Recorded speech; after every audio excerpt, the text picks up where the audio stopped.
right, everyone, welcome to this week's Culture Report. We do have a lot to get into. I mean, it is election season, so of course we had to bring on our political analyst, Kelly Maher. So I really appreciate you for joining. Welcome. Oh, thank you for having me. I mean, it is election season, but it's like an off-year election. Well, so yeah, people are kind of like, is it election season? We're going to talk about that because, local elections, state elections are still important. They are. But right now we're going to talk about a trend that we're seeing across the U.S. right now. So right now, black voters are more disconnected from the Democratic Party than they've been in decades. That's according to a new poll by the New York Times and Siena College. So it found that 22% of black voters in 6 of the most important battleground states said that they would support former President Donald Trump in next year's election. 71% would back President Biden. So that may not sound like cause for concern from Biden, but that's until you put it into perspective. So back in 2020, Trump won 8% of the black vote and won 6% in 2016. And it's not just black voters that are switching sides. So the poll found that a large number of Hispanic and young voters were also making the change. In 2016, Trump secured 28% of the Hispanic vote. Now the poll projects 22%. So, Kelly, that's 42%. Oh, what'd I say? 22. 42. 42. I promise. It's 42. I'm sorry. Thank you for the correcting. But yeah, there's a lot going on right now. So as you can see, this change isn't abrupt. It's been happening slowly over time. Kelly, why do you think that is? So there's a few different things at play here. Number one, we did see in 2020, even the percentage of the vote that Donald Trump managed to get from people of color was historic for Republicans, and it's continuing to increase. A lot of those numbers that I'm seeing seem to be tied to economic indicators, right? Like people are hearing that the economy is good, but they don't necessarily feel that way. And they're thinking back to the times when Donald Trump was president and things felt a lot better. They could afford groceries and to put gas in their car. And things feel very stressful right now for all populations, but including people of color. And then I kind of separate out the young voter trends that we saw out of that poll. One of the things that's interesting is I wouldn't say young people necessarily like Donald Trump differently than they did in the past, but they really dislike, when you dig into the crosstabs, which are like all the data that goes into that polling, they really dislike Joe Biden. And so when you put any other Democrat except for Joe Biden against Donald Trump, all of a sudden it's a 20-point swing for any other Democrat. But then when you're looking at, for instance, young Republicans, these are people who barely remember the Obama presidency.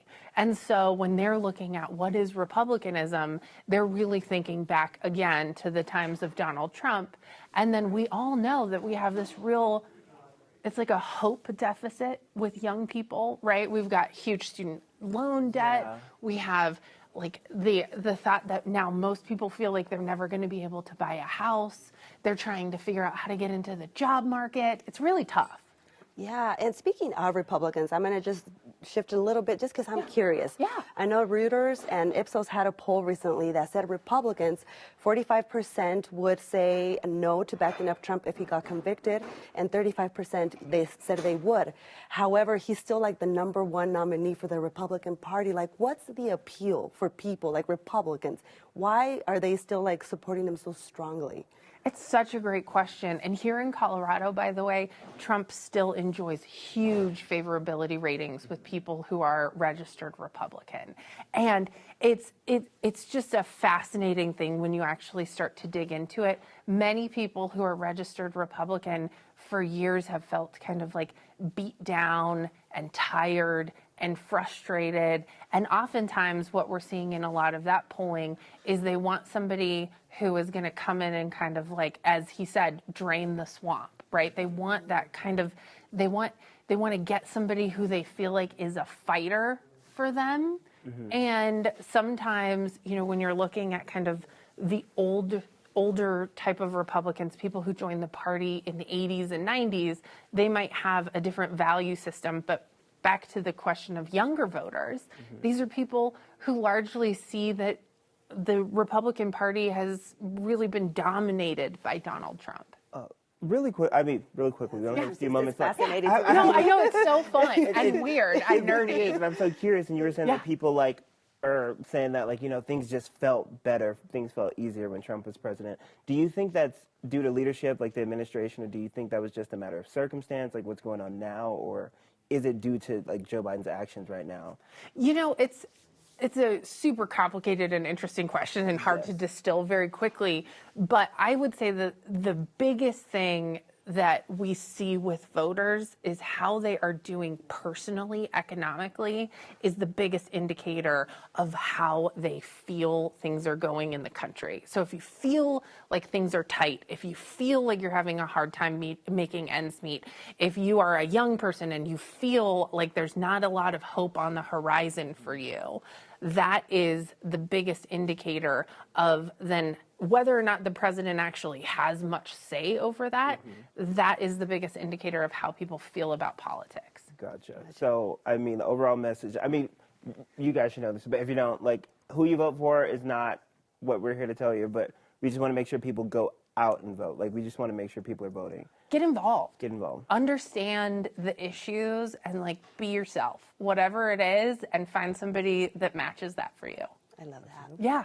All right, Kelly, thank you so much for joining the Culture Oh Report. my gosh, I That was love so much being fun. here. Have me anytime. I will come Please. back. No, y'all don't understand. Like, she really centered me today, so I really appreciate that. Thank She's you. real good vibes, Yeah. and we'll have you back. Thanks. Thank you so much. Thank you. There is no progress in lies. There is no progress in injustice. There is no progress if full accountability is not seen. The mother of Elijah McClain says the latest verdict in her son's death is not justice. It's delusional. So the officer who first stopped McClain, kicking off a cascade of events that led to the young man's death, was acquitted on November 6th. So a jury found suspended Aurora police officer Nathan Woodyard not guilty of reckless manslaughter and a lesser charge of criminally negligent homicide. Nathan Woodyard stopped McClain that night in 2019 because of a 911 call about someone looking sketchy. McClain wasn't doing anything wrong. Woodyard put him in a neck hold that cut off oxygen to his brain and helped other officers restrain McClain. So a jury decided that wasn't enough to convict him. The last two suspects are scheduled to go to trial later this month on November 27th. Jeremy Cooper and Peter Jacuniak are the paramedics who gave ketamine to McClain. The defense for officers repeatedly pointed the finger at the paramedics, blaming them and the ketamine for killing McClain. A new study found Denver is the second most gentrified city in America behind San Francisco. This is data that was gathered in 2020. But residents at a mobile home park in Denver who fought against those statistics are now celebrating. The community's mobile home park located in Denver's Westwood area was up for sale for a year, causing a lot of uncertainty. Neighbors raised $11.5 million and now own the land themselves. 9 News reporter Cornet Yoon spoke to the community that helped save their neighborhood from gentrification. Sí, estoy emocionada, contenta, feliz, como dicen, happy, happy. Elsa and the 76 families who live here no longer have to worry about being priced out, with hardly any other affordable housing options available. Unfortunately, in this country, housing is not considered a basic human right. Andrea Chiribogaflor with the Justice for the People Legal Center has been helping residents here organize since the park went up for sale in July 2022. So having collective ownership as an option is huge. Their goal has always been to create a cooperative or land trust that puts land ownership in the hands of residents. She says this prevents displacement while guaranteeing affordability and stability. So this is a moment we've been waiting for a long time. But to get this far took years of work in the community and legislature. Particularly a statute that's opportunity to purchase, which allows residents to have time before a landlord can sell to an outside buyer. And she says these new laws help preserve communities at risk of gentrification. It allowed residents here to make their own offer to buy the park with help from a nonprofit. Happy, happy is what I got from those residents when I went out with you. Courtney, thank you so much for coming in with us and chatting about this story today. Thanks for having me. I'm happy to be here, especially with this story. Yes. Yeah, so tell us a little bit of like, How difficult is this to happen, Courtney? I know we hear like the good news now, but I know there was so much work behind it, and there's a lot of mobile parks that could be in this situation, correct? Yeah. So I heard from Andrea Chiri-Bogaflor with the Justice for the People Legal Center. She was telling me in the last couple of years, 100 mobile home parks in the state of Colorado have gone up for sale. Only 10 to 12 of those actually become a cooperative ownership model. So a lot of these parks that are getting sold get sold off to a developer or someone else who wants to buy and use the land, and it displaces those residents. So what's so cool about this story is that these residents organized, they worked really hard, they had a lot of players come in to help them with this, and it was a team effort for them to be able to say, now we can be a cooperative or a land trust. So it's really cool to see that they essentially saved the land underneath their homes, which is great. I love that. Why do you think the owner was like willing to work with them? Oh yeah, that's a big part of it too. And you came with me on these stories, so you know about this. The owner of the mobile home park, one of the nonprofits was telling me he really wanted to work with the residents. He had told them that he had grown up in a mobile home park when he was young, and having his cooperation was a big part in them being able to be successful as well. Because when you look at a landowner, they're going to take the person who puts in the first offer. Yeah. Luckily now there is some legislation that a lot of nonprofits, housing justice advocates have worked for over the last few years that have put some laws on the books that really help residents do this. So when a landowner puts up a park for sale, for example, they have to give the residents a 120-day notice to be able to also try to bid for that property. So there's a lot of moving parts in this that have helped them be able to be successful, including legislation, nonprofits, and of course, organizing of the residents. I love that, Jamal. It was awesome coming on to this. I can't wrap my mind around $11 million is a lot of money to how long did that take? And who contributed to all this? Great questions. It's kind of confusing. So they were looking for someone to be able to help them hold the financing. So Sharing Connection is now going to be the nonprofit that is helping them get this funding.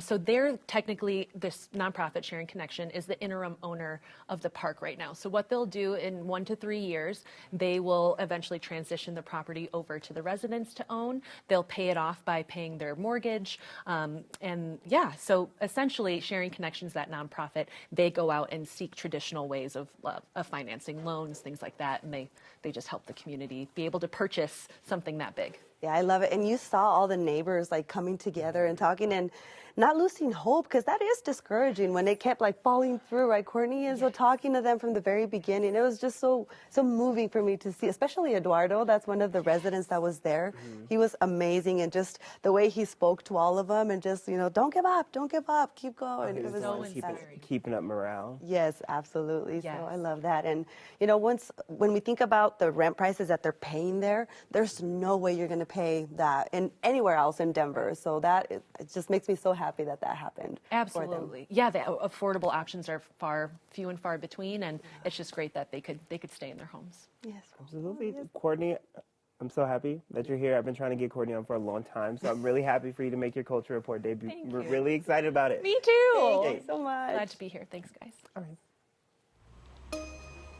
Cities across the United States are starting to put shelter limits in place as migrants seeking better lives arrive. Many are now afraid that they'll be living on the streets as they race against the clock to find work and a place to live. A reminder to the work permit approval process that is very long and difficult. In Denver, nearly 2,100 people are in shelters with an average of 300 of new arrivals each day. Some Denverites are stepping up to help these families. A local gym community helped a family with 2 babies find a place to stay and helped find a job for the parents. The Denver neighbors are also launching a grassroots movement through social media to get others to help too. That's intense. Just think it, because they're being pushed out essentially. Essentially, right now, Jamal, it's 37 days for families and it's 14 days for single people. So just think about the fact that to get a work permit, it takes a long time. So you're racing against the clock, trying to find some money. They won't rent to you because you don't have a permit. It's a big, complicated process. But imagine then having that babies and having to figure out a plan. What do you do? I know, and it's you don't want to bash the shelters because I'm sure they're so appreciative for that month. Yes. not having to like worry about, well, I mean, they're worrying about it every day, like where are they going to go next? But like having a roof over your head for that 30 days is great. But what do they expect for them to do after that if they know they aren't able to get access to work or housing? It's like, And it's an sad. impossible situation. Yeah, the last family that we spoke to, they, their next option was probably going to be camping out near the shelter, which to me, like just thinking any of the people that are having to do that, I mean, it's very sad. And I love seeing the community come together and, do something, they're here. Like, what can we do as a community to do that? If you are here, there are ways for you to help. I promise you there are, whether it be monetary donations, all kinds of stuff. Absolutely. On the screen, you can find a list of resources of local nonprofits helping migrant families. These resources help to find help them find places to live and find jobs. You can also help make monetary donations to the Newcomers Fund. That will go directly to the city's nonprofits, or you can make donations at the Richard Custer Human Services Center. They are in need of winter clothing for men, women, and children. People are asked to call ahead to schedule a drop-off. Right, and right now our 9 Cares Colorado Shares Drive is going on through December 3rd. Just $1 can provide enough food for 3 meals, so your money goes a really long way to help Coloradans in need. You can scan the QR code on your screen to get to our donations page. This info is also on our website, 9news.com.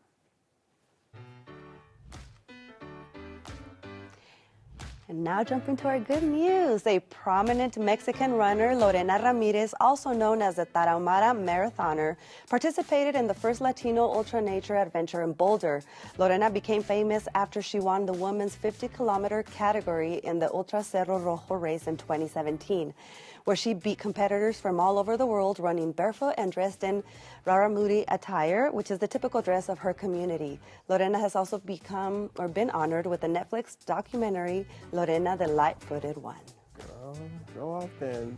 Right, Missy Elliott has officially been inducted into the Rock and Roll Hall of Fame for her undeniable contribution and influence to the music industry.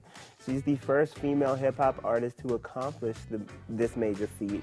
Her longtime friend and collaborator, Queen Latifah, was there to present her with the award. It was definitely well-deserved. It was so heartwarming. She also did a crazy performance.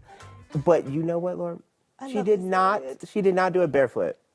So Jamal, I could barely run a 5K in tennis shoes, and I'd probably be dying. I have never run a 5K, and I have no interest in it, and I have no plans to.